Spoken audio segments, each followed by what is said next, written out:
In a bid to increase market spaces and regulate trading order in Kampala, President Museveni ordered the transfer of 17 markets in the city to KCCA for administration. However, despite this, KCCA continues to face challenges in organizing public markets and maintaining trade order in the city. What is clear is that there is something called the Markets Act. This is the Markets Act. It was passed in 2023. In this Markets Act, the administration of all public markets and the registration of even private markets is under the administration of Kampala Capital City Authority in the case of Kampala. The Market Act 2023 has become a crucial tool in addressing long-standing issues, but its implementation has encountered obstacles. This act mentions that wherever you see the word authority, it means the office of the executive director. Meaning that all issues to do with administration of markets should be run by the executive director if we are to follow this law. And we have to follow this law because it's the law of Uganda, and we are in Uganda. Space remains a pressing concern across the city's 17 public markets, with many vendors still lacking adequate stores. There have also been reports of illegal allocation of workspaces, raising alarms particularly in the case of Busega market. So in line with that, we have agreed with the various stakeholders that KCCA needs to find a way of making sure that the allocation of workspaces in the Busega market is in accordance with the law. It is against this backdrop that the acting executive director of KCCA, Russa Nyakana, has warned those responsible for illegal activities, stating that the law will hold them accountable. We have seen incidents of people forcefully entering and occupying market facilities. This cannot be accepted.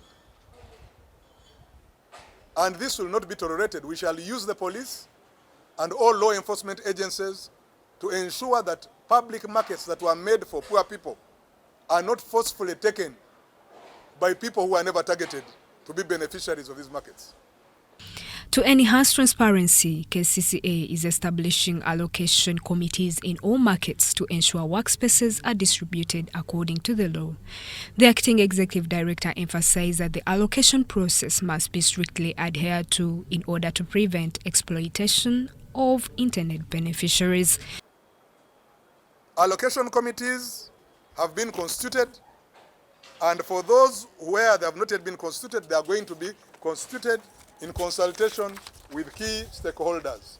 It is those allocation committees that have the responsibility and mandate of organizing, designating, and assigning workspaces, shops, pitches, stalls, as is stipulated under Section 21 of the Markets Act.